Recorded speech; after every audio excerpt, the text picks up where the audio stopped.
It was a Tuesday afternoon, and I was sitting in a small, hole-in-the-wall cafe in downtown San Francisco, staring at the last $100 bill in my wallet.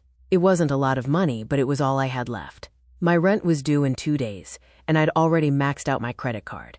I had no idea what I was going to do, but I couldn't bring myself to leave the cafe. The world felt heavy on my shoulders, and this tiny booth, with its cracked vinyl seats and the smell of fresh coffee, was the only place where I felt like I could breathe. My job at the marketing firm had been a bust. It wasn't a bad job, but the company was floundering, and so was I. I had been trying to get a promotion for months, but the truth was, I didn't have the connections, the experience, or the confidence. I was just another cog in a machine, stuck in an office where everyone looked like they were already living their dream life, and I was barely getting by. As I sat there, lost in thought, I noticed the waiter. He was young, probably in his early 20s, wearing a tired expression under a baseball cap. He didn't look like he wanted to be there, but who could blame him? The lunch rush had ended, and the cafe had become quiet. He had that worn-out look of someone who had been hustling all day, doing his best to make a living. He came over to my table with a cup of coffee, and I saw the way his eyes barely met mine. He had a slouch in his shoulders, like he'd been carrying a heavy weight for too long. His name tag read Charlie. "Anything else I can get you?" he asked, his voice flat. I smiled, trying to muster some kindness. "No, thank you. Just the check, please." As he walked away, I couldn't help but notice how tired he looked. And then it hit me. I knew what it felt like to be exhausted, to feel like you were just trying to survive the day. I knew how it felt to be stuck in a rut, to have dreams but no real way of achieving them.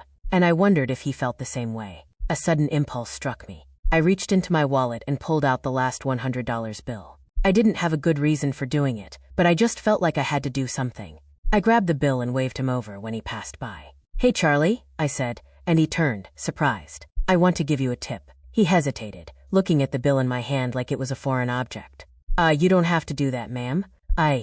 No, I cut him off, pushing the bill into his hand. "I know you're working hard. I want to help." He blinked, looking down at the bill, then back up at me, unsure of what to say. "Thank you. I really appreciate it." I nodded and smiled, watching him walk away, looking at the bill again like he couldn't believe it. I left the cafe a little lighter, even though I didn't know how I was going to pay for my rent. But I didn't regret giving him that money. Sometimes, it's the small acts of kindness that make the biggest difference, even if you don't see the results immediately. Little did I know, that $100 tip would change both of our lives forever. The next few years were a whirlwind. I moved from job to job, always hoping for something better, but never quite getting there. My rent was always a little too high, and my credit card bills were a little too much. I had moments of hope, when I'd almost land that promotion, or when an opportunity would seem just within reach. But every time I got close, something would fall through. I never forgot that $100. It wasn't just about the money. It was the feeling of doing something good for someone else, when I had so little to give. It reminded me that kindness wasn't always about what you had, but what you were willing to share. I couldn't explain why, but I held on to that memory like a quiet beacon of hope in the back of my mind. Charlie, the waiter, was never far from my thoughts. I often wondered what had become of him. Maybe he'd gone on to do bigger things. Maybe he'd left the restaurant world behind. But I had no way of knowing. The cafe had become just another chapter in my past, and I moved on. I kept working at jobs I didn't love, all the while dreaming of starting something of my own. But it wasn't until one random Thursday that I finally got the call that would change everything. A company I'd applied to a few months back was offering me an interview for a marketing position. It was an up-and-coming restaurant chain, a place that had been making a name for itself in the local community. I didn't know much about the company, but I knew it could be the opportunity I had been waiting for. I didn't expect much, but I polished my resume, wore my best suit, and headed into the office with a mixture of hope and doubt. The day of the interview, I was a bundle of nerves. I sat in the waiting area of the restaurant chain's corporate office, going over my notes, rehearsing answers to questions I hoped they would ask. It had been a long time since I'd felt nervous for a job interview, but something about this one made me anxious. It wasn't just the job itself. It was the potential to finally get the break I'd been waiting for. After what felt like an eternity, I was ushered into a conference room. And when I walked in, I froze. Sitting across from me at the table, wearing a crisp black suit and a confident smile, was Charlie, the same waiter I'd tipped $100 all those years ago. I stared at him for a second, trying to wrap my mind around the situation. Charlie, the exhausted waiter, was now sitting across from me as the owner of this rapidly growing restaurant chain.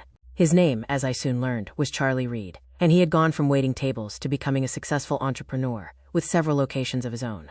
For a moment, neither of us spoke. He looked at me with recognition, Then a smile spread across his face. "Lily," he said, leaning back in his chair. "I can't believe this. I've been waiting for this interview all week, and now, this. You're the one who tipped me $100 in that cafe, right?" I laughed, still in shock.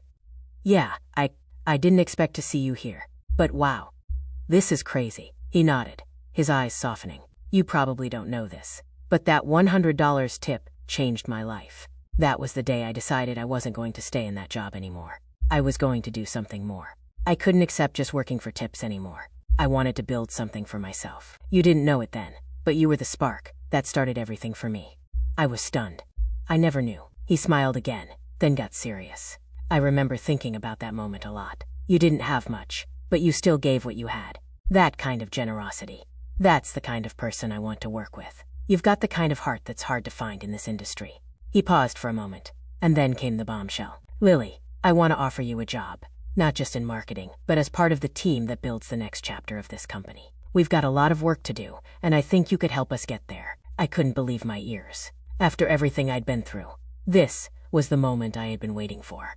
Over the next few months, I dove headfirst into my new role. Charlie was everything I hadn't expected: humble, kind, and driven. He never let his success go to his head. He worked hard, side by side with the team, making sure every aspect of the business was running smoothly.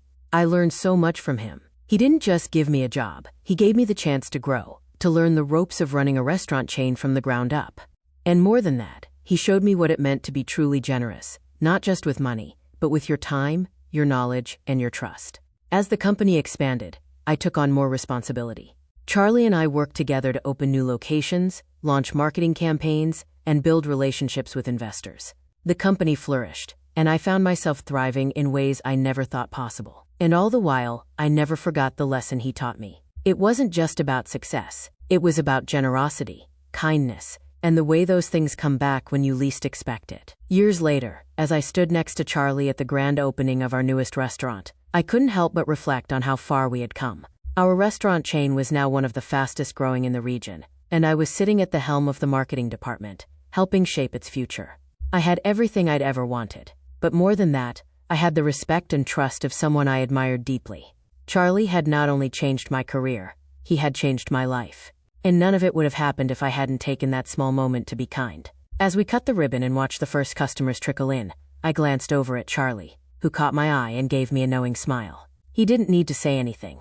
We both knew that the $100 tip had come full circle, in ways neither of us could have ever imagined. The lesson was simple. Generosity always comes back, sometimes when you least expect it, but always in the ways you need it the most.